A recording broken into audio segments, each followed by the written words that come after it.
Self-doubt and safety nets. Are you suffering from spiral thinking without even realizing it or even knowing what it is? I'm a world expert at safety nets. I put them in the way of my own career for years. And when I say I put them in my own way, you might think having a safety net is a good thing. But I promise you, you won't grow your wings until you fall off that ledge or you're pushed. No one ever reached their potential by playing safe or erring on the edge of caution. I'm Ginny Churchill, and I help midlife women regain their confidence from the inside out and the outside in using mindset, exercise, diet, supplements, and products so they look and feel amazing and can live their best life. Just like many of you, I'm a busy woman navigating modern life. As a corporate worker, a dedicated wife and dog mom, a side hustler, and a volunteer for 2 amazing organisations, I know how difficult it is to wear multiple hats. In all the chaos, I understand how difficult it can be to take time out for you as well, and also the guilt that goes with that if you do. As I approach 50, I've also come to recognise that I can't do it all like I used to think I could. And that's okay, because I've learnt to prioritise, live life to the full, make sure I have time for the things that are important to me. Mindset is an essential part of that. Does that sound good? If so, carry on. By the way, I release a new mindset video every week, so if you don't want to miss them, hit the subscribe button down below and you'll get notified whenever I release one. So I was chatting with a friend the other day, and he has big dreams to go self-employed, but there's something holding him back from doing it. And what he explained to me was, most people who go self-employed do it for another reason. Something else happened, like a redundancy or a windfall of money, such as an inheritance. Those situations, of course, are either where there's now nothing to be lost or where it gives the capital to enable that to happen. In other words, the safety net, such as the job, has been taken away or is no longer needed because there's backing up money. Now, I completely understand why you think you want to keep your safety net. I know exactly how that feels.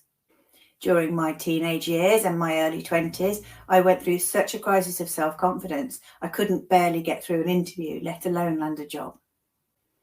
The prospect of walking into a room and telling a complete stranger how good I was at something was completely alien to me. I didn't really believe I was good at anything, and if I didn't believe it, why would they? And self-doubt is completely crippling in itself. But when you don't believe in yourself, something else comes into play, and that is that little voice in your head. Do you know the one I mean? Some people call them mind monkeys. It's that little voice that's going on in the background all of the time. Sometimes you're aware of that voice. Sometimes you're not, though, and it goes straight into your subconscious mind without your conscious self even realizing what's going on.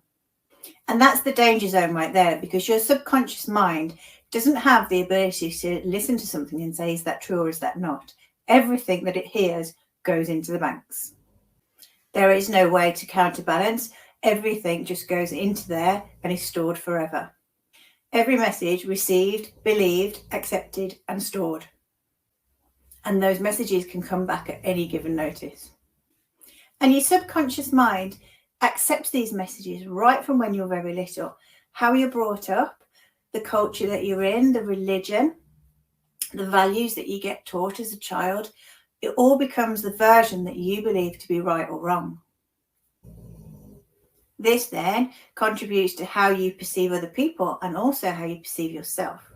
Your expectations of yourself, your perceptions of yourself, what you believe your capabilities to be, and what you believe your limitations to be, and how far you believe you could or should push yourself.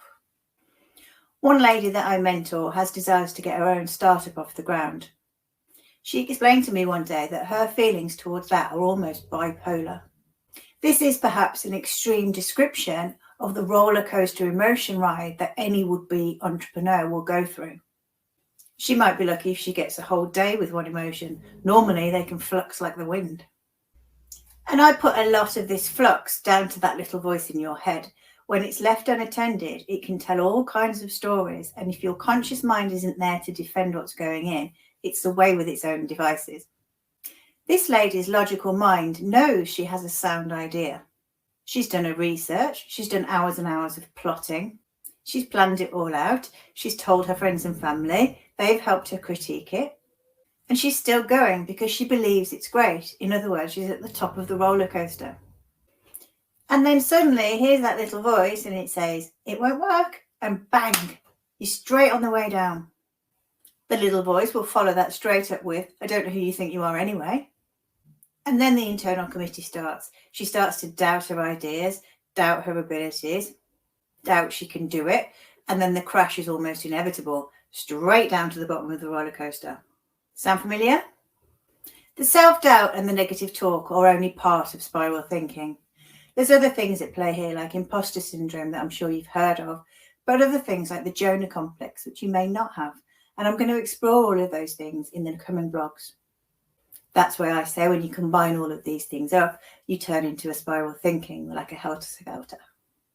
It never ceases to amaze me when I'm talking to women, either through my corporate work or women that I work with, that truly successful and brilliant women describe that they've got some kind of spiral thinking going on, that there's always some self-doubt. There I was for so many years thinking it was just me, and there you are thinking it's just you. So I'm guessing it's not enough for you to know that it's not just you. Although I have to say it was a huge comfort to me when I found out it wasn't just me and there's lots of women in the same situation, and that actually I was shutting out my own ability through no fault of my own, but through all of this scientific thinking and everything else that's going on. So you want to know how to beat the self-doubt? Of course you do. So spiral thinking is something that often goes along unrecognised. And recognising that something exists is the first step to conquering it. So congratulations, you've overcome the biggest hurdle already. So here are some ideas that you can do to help you stop the self-doubt and the negative thinking. Number 1, when giving and receiving feedback, you need to be particularly conscious. People who suffer with spiral thinking, and remember that's most of us at some point, if not all of us, they will always take away the negative. You can give someone an annual appraisal, for example, and tell them 15 great things about what they've done and one negative thing, and it's the negative thing that they will carry with them. And now that you know that, when you are a receiver of feedback, you can be more conscious that that's likely going to happen. So work on your listening skills and make sure that you're hearing the good as well as the suggestions for perfection, as I like to call them. Write the good stuff down so you can come back to it later. Remember that there was a lot of good mixed in with the potentially room for improvement. You can ask for some clarity on what you perceive to be the negatives or the concerns. More often than not in feedback, if it's being delivered as it should be, things are not criticisms and negatives, but things to work on, things to progress, ways to improve. So instead of perceiving something to be negative, perhaps try and find a way that you can make it motivational, push you on to the next level. And you need to remember that you are the only person that can control how you take this information away. Nobody else can really influence how you think or how you feel about it. So if it does feel negative and it feels like a problem, you need to keep the conversation going until you get some clarity on how it's a way for improvement. As human beings, it's natural for us to focus on our perceived failures rather than our successes. However, recognizing and celebrating our successes is really important. It's also essential in overcoming negative thinking and self-doubt. That's why I've included a special journal prompt for you today for you to use. It invites you to take a moment to reflect on 10 things that you've achieved in your life, if that's how you want to use it, or you can use it day by day. These achievements can be big or small. Some people getting out of bed and getting dressed is an achievement on some days, and that's absolutely fine. Or it might be completing a project at work, learning a new skill, overcoming a personal obstacle, or just making somebody smile. This exercise is designed to shift your attention towards the things that you've done well. It should help you to realize the positive experiences and the capabilities that you possess. By recognizing past accomplishments, you'll start to build on your self-confidence. You'll be able to develop a more optimistic outlook, and this will be the start of your journey to overcome self-doubt and negative thinking. That's it for today. Please leave your comments and a little thumbs up down below if you don't mind. I really appreciate your feedback, and it also helps other people to find my stuff, so it's much appreciated. And in the meantime, you have a fantastic week.